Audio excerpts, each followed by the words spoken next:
Hi friends, in this video I'm going to show you how to transform this little table from this to this.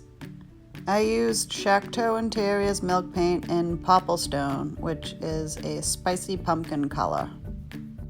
So to start, I flip my table upside down and I'm using a medium grit sanding sponge just to kind of lightly scuff sand the piece.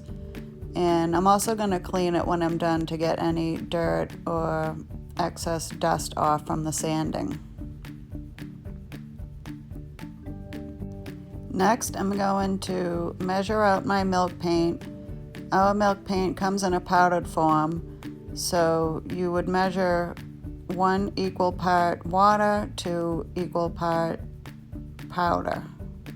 I'm also going to add in the extra bond because I don't want a chippy distressed finish.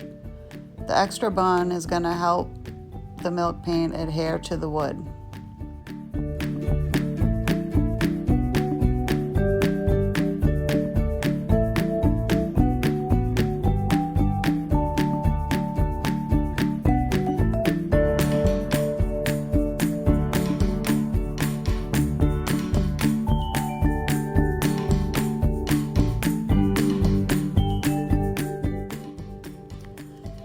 So once you mix the powder with the water, you make your paint, then you add in the extra bond.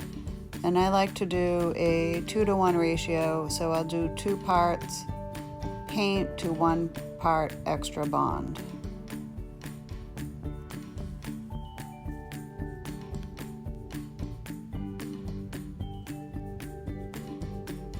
I only mix up a little bit of milk paint at a time. It's best to use it fresh.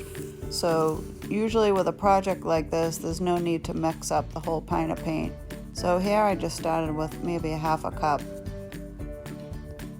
So after I let my milk paint sit for about 10 minutes and make sure it's nice and smooth, if you feel like it's too thick, you can add more water.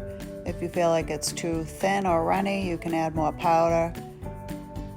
So once you finish painting, when it's upside down, you turn it right side up and get all the spots that you missed before.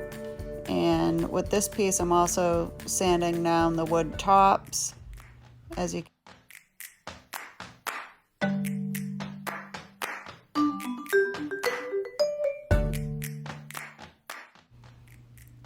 can see, I sanded down the wood tops to bare wood, and I'm going to apply a stain to these to complement the color on the bottom.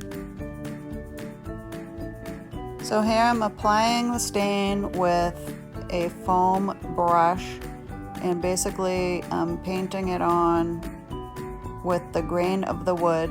So once I coat the entire piece, I'll let it sit for a few minutes, and then I'll go back and wipe it off with a lint-free cloth or any rag that you might have. Sometimes I use old socks, whatever you got available.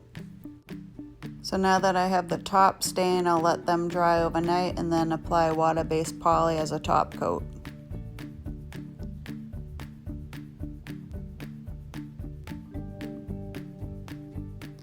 So now that my piece is dry, I decided I'm going to distress it a little bit.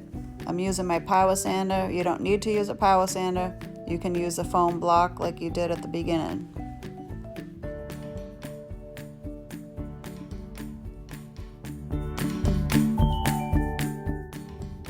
So after I distress it, I cleaned it with a tack cloth, and now I'm applying our new furniture wax. It makes a great top coat. It has a nice sheen to it, and for this I basically just use it's like a microfiber cloth, and just rub it into the piece and fully coat it, let it dry, and then you can buff it off with a separate cloth, a nice clean cloth.